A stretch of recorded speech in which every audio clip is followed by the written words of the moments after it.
never down, never. Like a theme in a song, clever. Feeling high, feeling low at the same time. Feels so right, then I'm wrong, hoping I'll be fine. But I get up, I always do. I never think, I always do. Never thought I wouldn't jump, oh what a fool. But if I fall, I would get up again.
Never up, never down, never.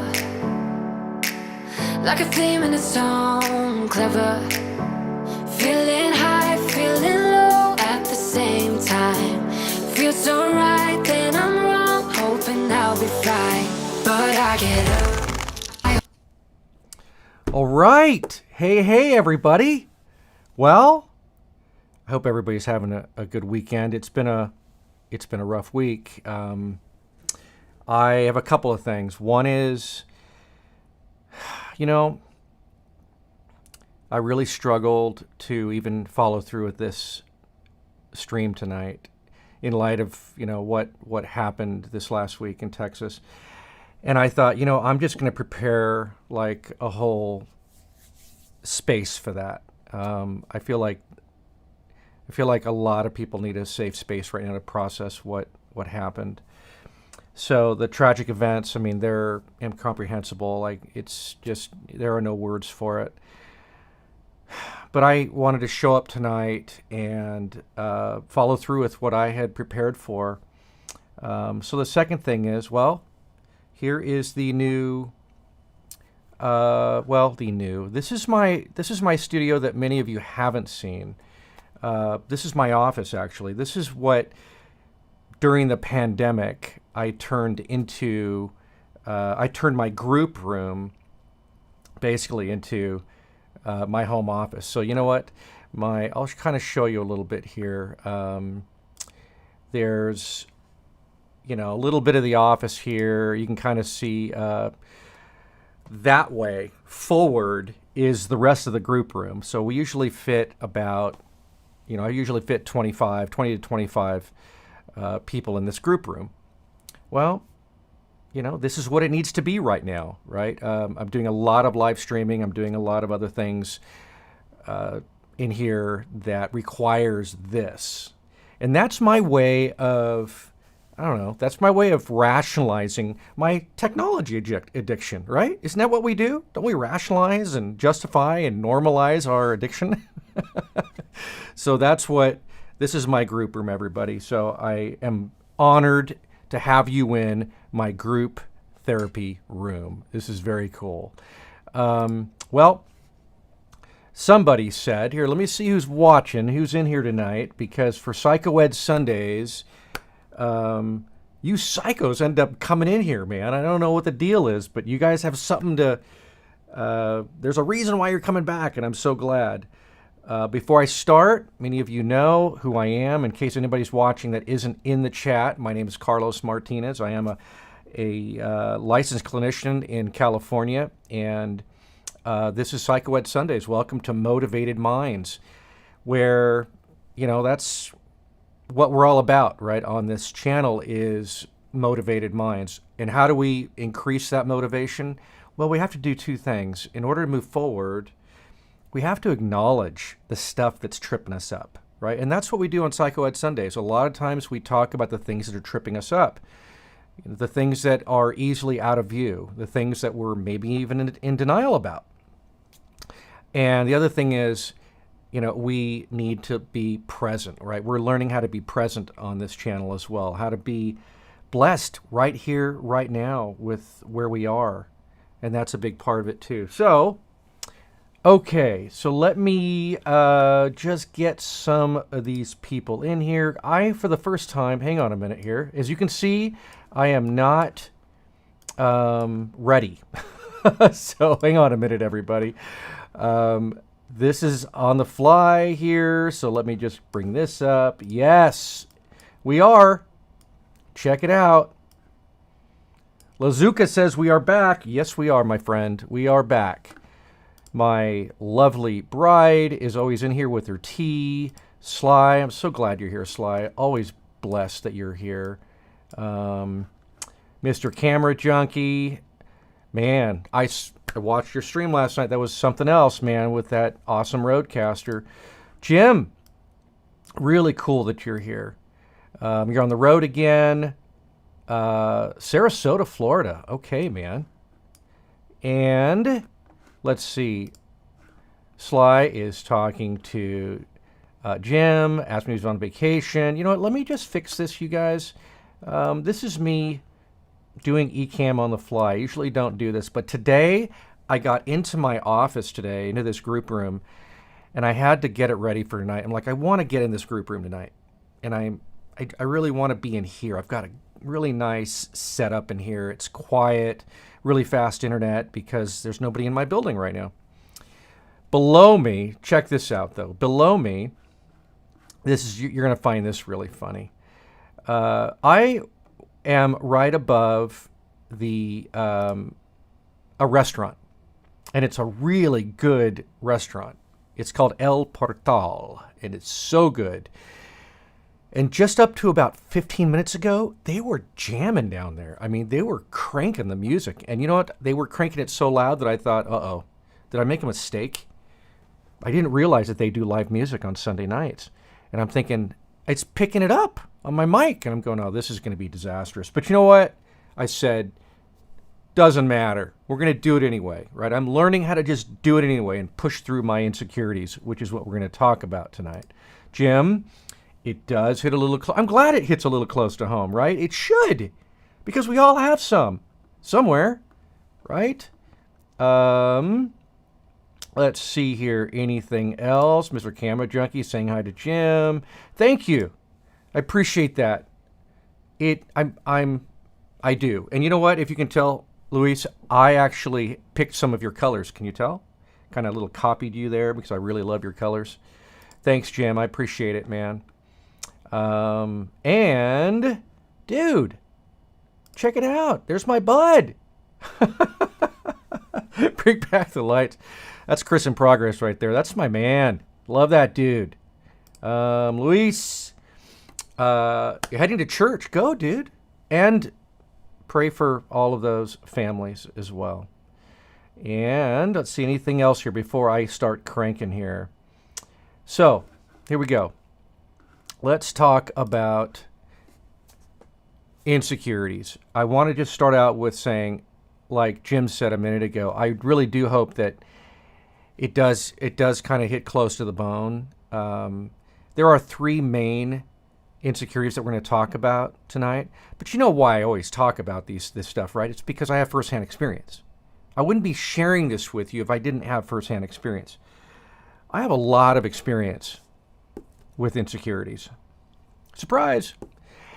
And really, honestly, the insecurities that I've experienced throughout my life, they've caused me a lot of problems because some of them were really deep insecurities, right? And some of us have, lesser insecurities. Some of us have greater insecurities. Well, I had some pretty big ones that caused me a lot of problems throughout my late teens to almost like throughout my 20s until I really kind of tapped out and I said, I need help because this isn't working. So I have, again, some really, really good experience. So are you ready? Are you ready to process these 3 insecurities? I really hope that we're going to get a lot from it tonight. So without further ado, let's get on it.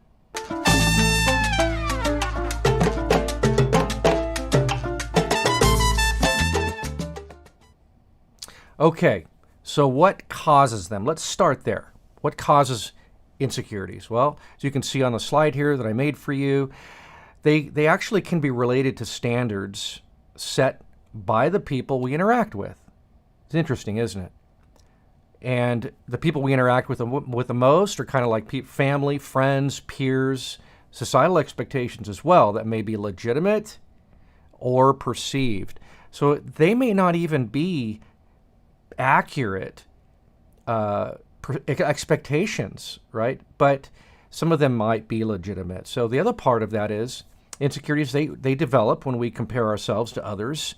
They develop when we feel inferior because we do that. They also occur when we incur a penalty for being different from others. And again, that's in a negative way. Or when we don't feel that we measure up to where we should be. Can anybody relate to shoulding all over yourself, right? We do that a lot of shoulds. I should be this, I should be here, I should have done this, I should have done that, right? I should have been here at this point, at a certain point in my life, and I'm not. So those are some of the things, and I want to say a couple other things too. Some of us carry much, much deeper insecurities. And some of those deeper insecurities are going to be related to things like trauma, okay? Some of us have had trauma in our childhood, and that trauma can create massive insecurities in our life too. Abandonment issues. Some of us have experienced abandonment from parents, emotional abandonment, or some form of neglect in our childhood. And you know what? We're going to get into some of that more at some point because not all neglect is trauma. Not all abandonment is trauma. Sometimes you have 2 parents who are working their butts off, and unfortunately, we don't get all that we really needed as children. And so sometimes that affects us. Well, my insecurities were created a lot by serious abandonment issues. And those abandonment issues, were emotional abandonment, pretty much, right? A father who just wasn't able to be there as much as I needed him. And I've experienced a lot of that emotional abandonment from him. And that's where some of these insecurities came up for me. So let's get into this first one. Well, let's look at these 3 first, okay? These are the 3 most common, as you can see. Insecurity due to rejection, insecurity due to social anxiety, and also insecurities due to perfectionism, right? And remember I talked about some perfectionism not too long ago and some of the issues with that. Well, this is one of them, right? There can be really deep insecurities from these 3. So let's break them all down. So let's look at the first one, okay? Insecurity due to rejection.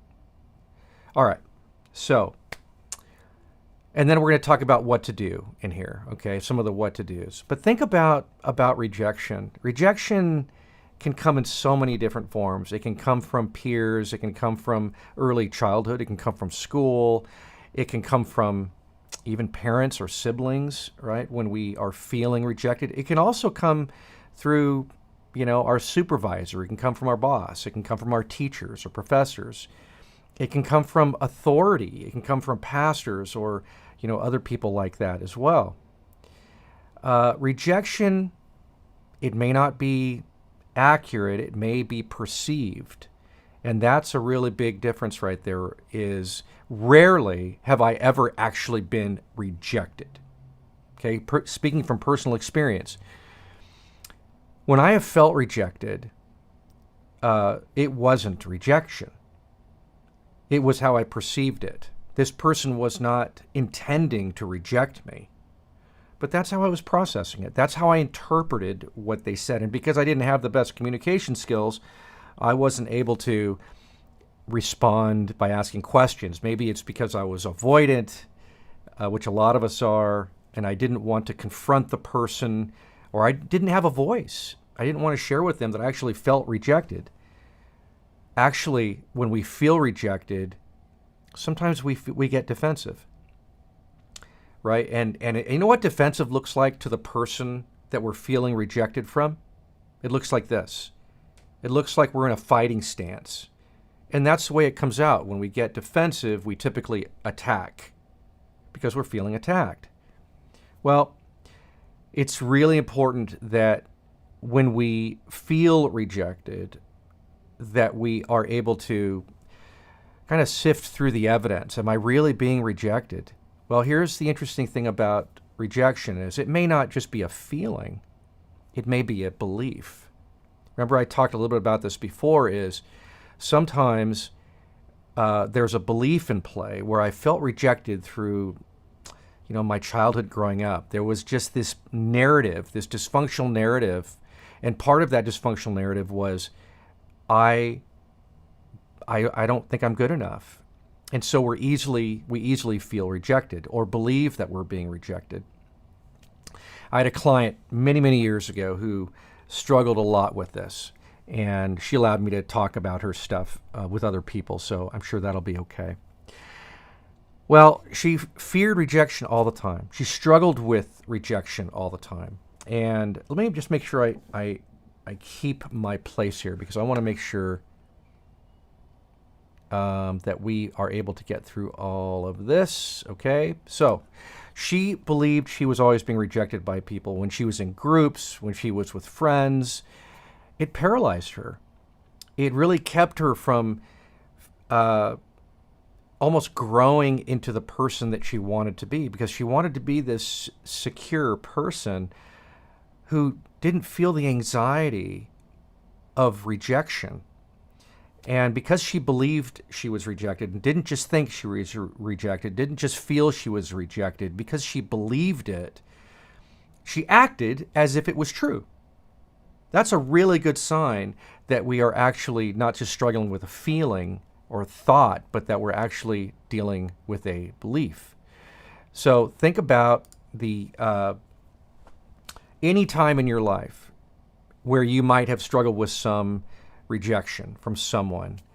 Again, some of us are going to struggle more with it. Some of us are going to struggle less with it, but we're all going to struggle with it a little bit, right? But think about a time in your life and an area in your life, a specific area where you might carry some insecurity. Okay, because I don't believe most of us aren't walking around constantly feeling rejected. It's just moments where we get it, where it gets triggered. And it gets triggered usually by these people that we were talking about just now the most. So let's go to this next one.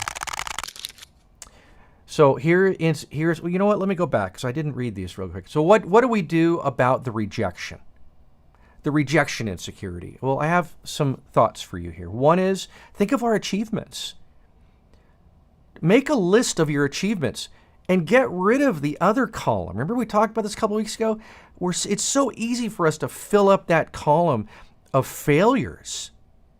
And we really need to challenge our rejection insecurity by thinking of our achievements.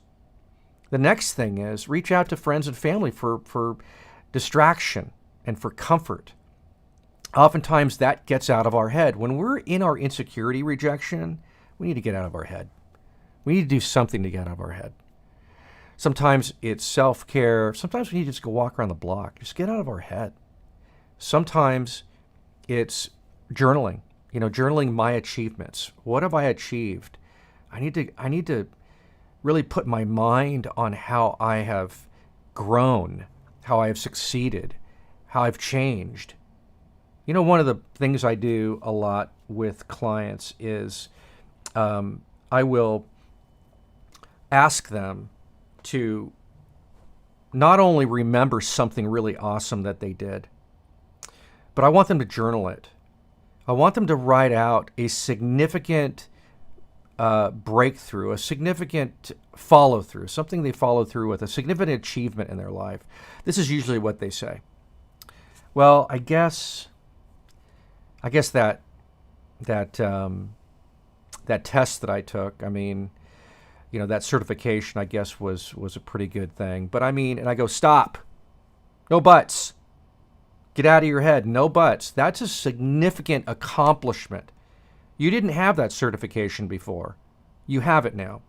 You studied for it. You prepared for it and you passed the test. That's a significant accomplishment. Write it down. And don't just write it down, but justify why it's an awesome accomplishment. Justify it. Are you more I don't know, are you more in what's the word I'm looking for? I'm really at a loss for words tonight. Has this made you a better person? Well, then it's significant. Justify it like that. Well, it's made me a better person. I was able to get a raise at my job because of that certification. I have that now on my resume now. Do you see what I mean? Like, we need to not only identify our achievements, but justify them as well. I promise we're going to get past this slide, okay? Promise. The next one is get feedback from people you trust. Why is that so important? Why do we get feedback from people that we trust? And why did I put people you trust? Because don't just get feedback from people. Here's why. Because people you trust are people who are probably they're probably safe for you, right? They probably hold a safe space for you. So when you do share with them that you're feeling insecure or you're feeling rejected, you know what a safe person isn't going to say? Well, why don't you just get over it? Why don't you just stop feeling that way? I don't know why you're feeling that way because, I'm sure that that's not what's happening. So why don't you? You know what I want to do with a person like that? I just want to tell them to cram it because that's not what I want to hear. What I want to hear is I want to hear somebody, understand me. Okay, help me feel understood. Help me feel, that I'm not crazy right now for struggling with rejection. And a safe person will ask questions. So why do you feel rejected? What is it that they said or did that made you feel rejected? You know what? I'm really sorry you're feeling rejected. So what are you going to do? That's a safe person. So only get feedback from people that you absolutely trust who are going to hold a safe space for how you feel. And that they're not going to judge you. They're not going to, what I call, fix, analyze, or advise you. I don't really dig on the vibe that the fixer, analyzer, advisors put out there. And I have a little bit of me, so I need to, that's what I need to keep working on. All right, so let's go to the second. The second insecurity is social anxiety. Can anybody relate to this one? Again, I can relate to all three of these, but these are the three most common. So, social anxiety. Some of us need actually more help with the social anxiety one. I know I have some clients who are on medication for social anxiety. I have some clients who prepare more for social anxiety. I have some people who are slightly struggling with social anxiety. They feel a little nervous before they get into those social environments. Some of us struggle with some of that. And because it's such a common one, we have it listed here. And here are some of the things to do. Oh, wait a minute. I don't know if you can hear that or not. But they're about ready to start jamming downstairs. So hopefully it's not going to be too loud for our session. Actually, it's pretty good stuff down there. They were playing the Gypsy Kings. They were playing some Gypsy Kings downstairs. I love that. Yeah, amazing margaritas downstairs, by the way. I should have brought one up here. I just have my water. Okay. So what are we going to do about this one? Well, before we get into what are we going to do, I want to describe to you a little bit about what this one looks like. Fear of social anxiety, there are a lot of things that are playing in our heads. There's, what are they going to think about me? There's nervousness. There's a lot of anxiety sometimes with stepping into these social environments. And a lot of that either, again, is, something that is perceived. We might change things like our gait, our step. We may be really self-conscious about how people are viewing us. These are things that can create a lot of social anxiety. Introverts sometimes struggle a little bit with this. It's a little different, but sometimes high introverts will create boundaries for themselves. Like, you know what? I can only be in that particular social environment for about 45 minutes. After that, I kind of need to be out of there, Well, they have a good sense of their boundaries because if they're in that social environment too long, they can start struggling with some of that anxiety. Well, how do we deal with the social anxiety? One is talk to our inner critic. It's going to be okay. Nobody's going to be watching how you walk. Nobody's going to be listening to how you talk. Nobody's going to care, basically, about what you look like, right? Nobody is going to, be, making a big deal about your presence, right? And you know what? Here's the reality is there might be some jerk, who's going to be doing that, but they don't matter. They don't matter. The other one is preparing in advance. This is a lot what high introverts might do is they might think about what they're about ready to step into. They have a pretty good idea of what they're going to step into, right? They already do. And so why not game plan for it then? If you know that it's probably going to be very active, if you know that people are going to be coming up to you wanting to chit chat, if you know about some of these things, then you can game plan a little bit for some exit strategies. Maybe when you start feeling a little bit of anxiety, maybe you step out, you step into the restroom, maybe you step out and take a walk. Okay? I've had a little bit of this in my life and still do, even though I give public talks, things like that. I still struggle with this a little bit. So I tend to game plan a little bit more before I go into those environments. Number 3, focus on others to combat intense self-focus. The problem with anxiety is that we're so self-focused with this social anxiety. We're focused on ourselves, how we look, how we sound, all of that. You know what? Focus on the people you're talking to. Focus on others and not yourself. That's a really big one. Hopefully I'm making some sense here.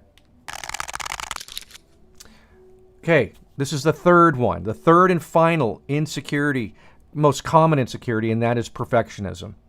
I think I spent over an hour on this a couple of weeks ago. Perfectionism. This can create a lot of issues. A lot of anxiety can come from perfectionism, right?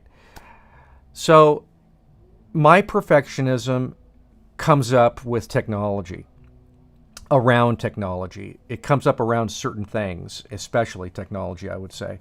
And, when it comes up around this, it's like, if I don't have this just perfect, what does that say about me?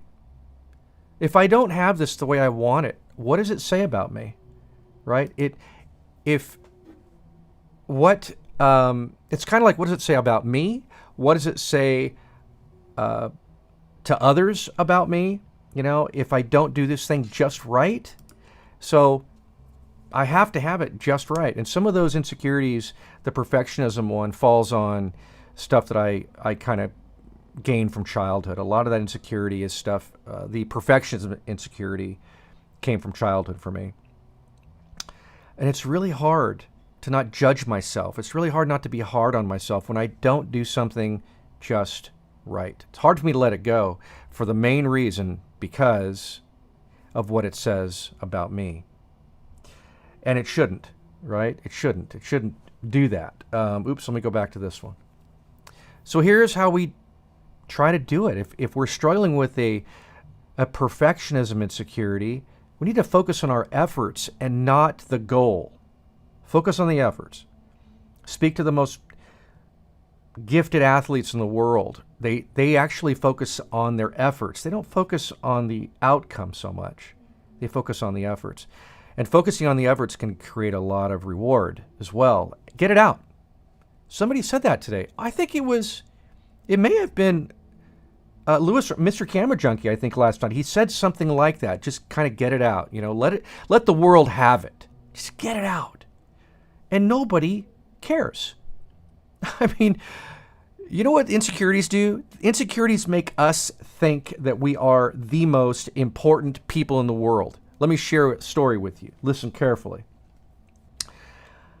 So I dated this girl back in my early 20s, and I was a part of this church at the time, and I remember she broke up with me. It was a really bad breakup, and during our dating period, we kind of connected with some of the same people.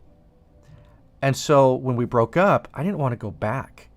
I didn't want to go back to church because I felt not only some social anxiety, the social anxiety or insecurity was because of the people that she knew, the common people that we knew. And this is what I was thinking.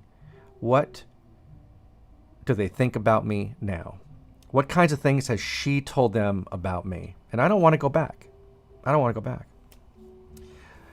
So I didn't for about 3 weeks. And then, interesting, one of my pastors came over to me. And he actually came over to my house, knocks on the door. And I'm like, hey, man, what's going on? I kind of knew him a little bit. And he said, where are you? What are you doing? I haven't seen you in like 3 weeks. What's going on? And I said, well, and I told him the whole story. Okay. You know who it is. I broke up. She broke up with me. It was miserable. I don't want to go back, man. I mean, the things that she must have told all my friends, and I don't want to see any of that. I don't want to hear any of that. And this is what he told me. Listen carefully. He said, Carlos, you're not that important. What? I mean, I had a really hard time hearing that, but it also kind of threw me off balance. I kind of looked at him with a puzzled face, and he says, no, seriously, you're not that important. I'm like, what are you talking about? And he goes, Carlos, nobody is talking about you. Everybody has a life, okay? And you know what? Maybe her best friend, okay, is thinking about you when you walk in, but nobody else really cares. Insecurities make us the most important person in the room, and that's why we are so focused on, how we look and how we sound, right? And how we're coming off, how people perceive us, other people's opinions of us. And that's the big one right there. So let me just finish this one off. That's what I mean by nobody cares, okay? Now, we all have some insecurities, right? To some degree. I'm going to turn a corner here in a second, and we're going to talk about confidence, because that's the hope, right? That we can grow in confidence and begin to put our insecurities in the rear view mirror. Okay. Remember what I said before about insecurities, about, you remember I talked about insecurities kind of in the rear view mirror. They're always behind us. If we don't deal with these insecurities, they're going to mess around with the way that we're steering the car. Right? Because the rear view mirror is massive when we're carrying these unresolved insecurities. And we're crashing and burning, right? We're crashing and burning into things. So we need to bring some perspective to those. We need to actually, even more than that, we need to confront those insecurities, battle back with truth. We need to speak back to them with truth so that that can then create this healthier perspective of what's really going on, not being rejected. Nobody cares. I mean, these are all the things that, come with a really healthy perspective, but we've got to practice the examination first, right? So here's where we're going to go. Self-confidence. This is what self-confidence sounds like.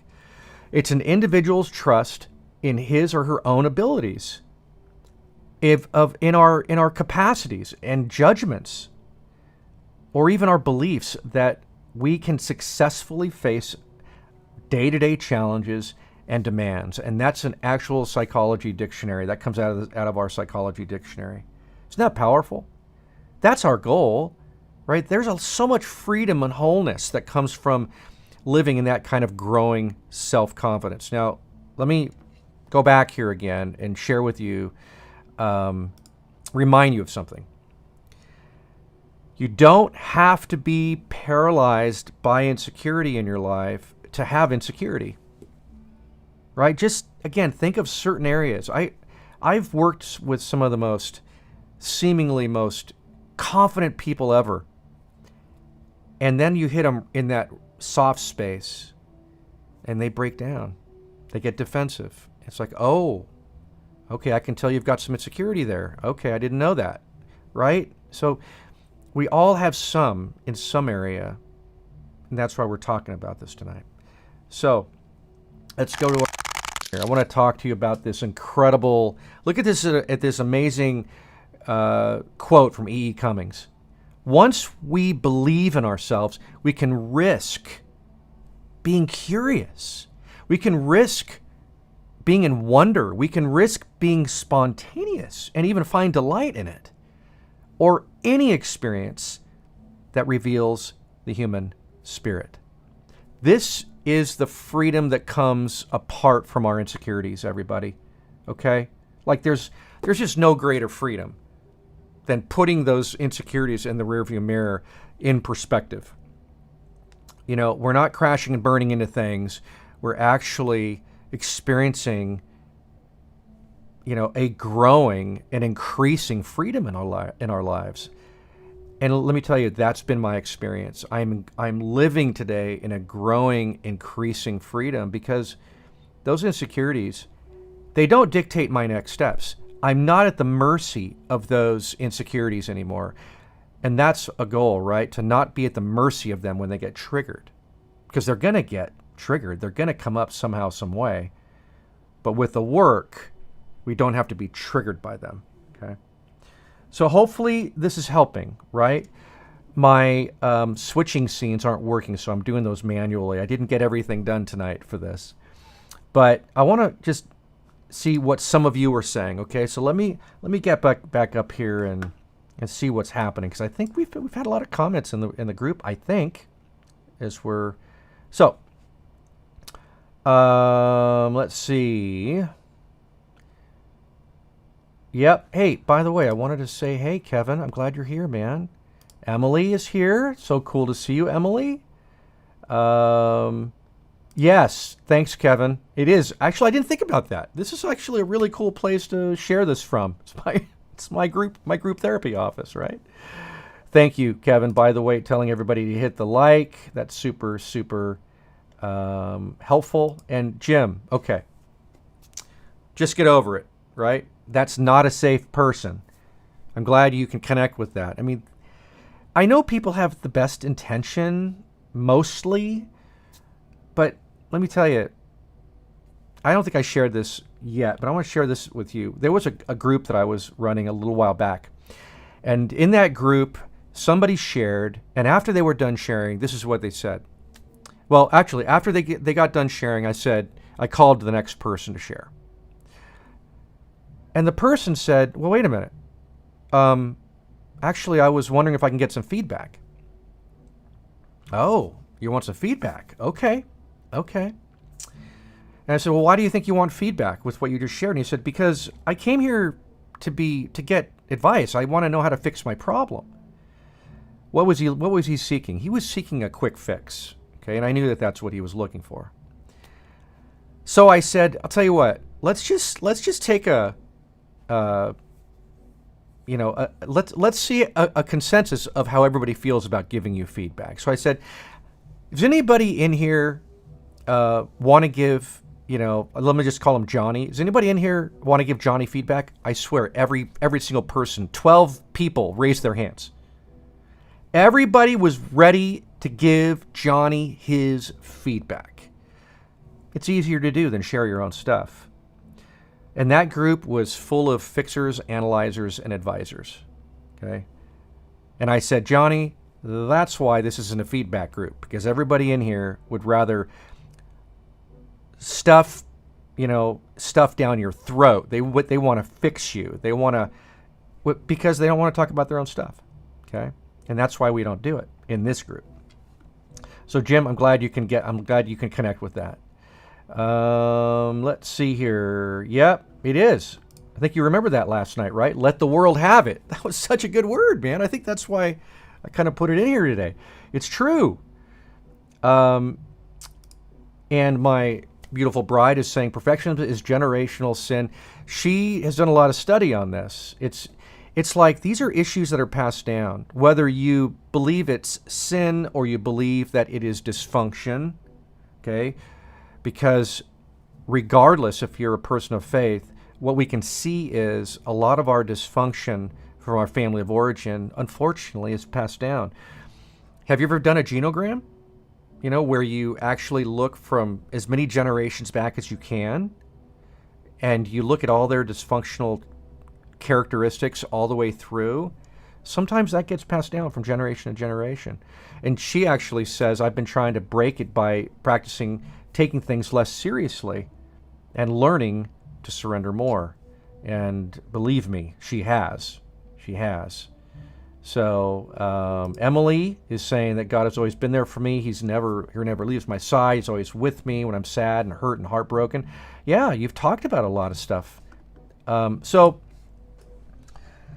all of us carry some of that, right? And probably some of us are, even as we're listening to this, I'm hoping that this is activating some stuff, bringing some stuff in you about our insecurities. I want to go back to this one last time about this self-confidence. I'm going to dig more into this next week. We're going to kind of go into the deeper end of the pool with self-confidence. So it's going to be a positive psychoeducational session next Sunday, okay? But think about this. We can live and believe in ourselves. We can risk curiosity. Insecurity makes it feel risky. We can risk being in wonder, allowing ourselves to wonder. Insecurity does not want to allow us to wonder. Insecurity doesn't want to allow us to be spontaneous. Confidence allows that. And confidence also allows us, to experience things at their maximum. Insecurities don't allow us to live optimized. They're always working to keep us at kind of half power, right? We're never full throttle with insecurity, ever. So, was that good? I hope it was good. I hope you're connecting with some of this tonight. I'm still working on this room. I'm going to be in here again next week, and we're going to dig deep into some other things. But here's the last part that I want to share with you before we close, okay? Because we're going to close here in a sec. Some of you are identifying with some insecurities tonight. And if you are, I want you to know there's hope. Okay? There's hope. For any kind of fearful thinking, insecure thinking, there is hope for us. Okay? This is not where it ends. Listen, our brains are created in such a radical way that we can experience radical healing and growth and change. We can do that. And one of the things that really helps us do that are these things, and I want to leave these with you. These are always the last parts that I leave with you. Okay? Give yourself time to heal and adapt to a new normal. Reach out to friends, reach out to family for distraction and comfort. Get feedback from people you trust. Talk back to the inner critic. Right? I kind of messed these up tonight. I didn't get fully done. Also, just look at the last one. Live in radical acceptance for your real self today. And stop judging yourself with expectations of living in your ideal self all the time. We can't be 100 all the time. It's impossible. We can't be 100 all of the time. So give yourself a little bit of a break. So this week, can we commit to identifying some of those insecurities we come up and examining them, putting them in the rearview mirror, and looking ahead, right? Practice some of those things. Go back and watch and look at some of those things that we can do for each of those insecurities. There's a lot more in our control than we actually know or understand. Okay, when we're in the moment, oftentimes we feel insecure. When we feel insecure, we feel like there are no options. There is. There's always options.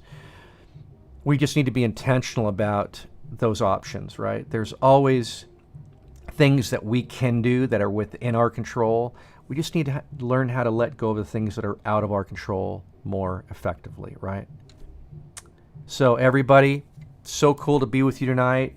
Thank you for taking the time to be here at Motivated Minds and putting up with some of the, errors that are going on, the mistakes that are going on in my broadcast tonight. But you know what? That's me in my therapy right now. I had to let go of being perfect. I had to let go with all of this going exactly the way I wanted tonight. And I'm embracing the imperfectness of it. I'm embracing my real self because I know that none of you are judging me right now. That would be in my head. So, hey, this was fun. I like it. I'm glad you guys are here. Thank you for supporting me, everybody, in our group tonight. Next week, make sure and tune in because, again, we're going to go deeper into self-confidence. And some of the people in this room, your athletes, your content creators, your business professionals, this is gonna be good for everybody, right? There are things that we can actually do to build self-confidence that don't rely on feelings and emotions alone. There are other things that we can do. So everybody, thank you again for being here. I'm going to hit the outro as I leave you with this. Make it a good Memorial Day weekend. I know there's a lot going on. Be close to your family. Be close to your kids. Okay? And we'll talk to you next week. Bye, everybody.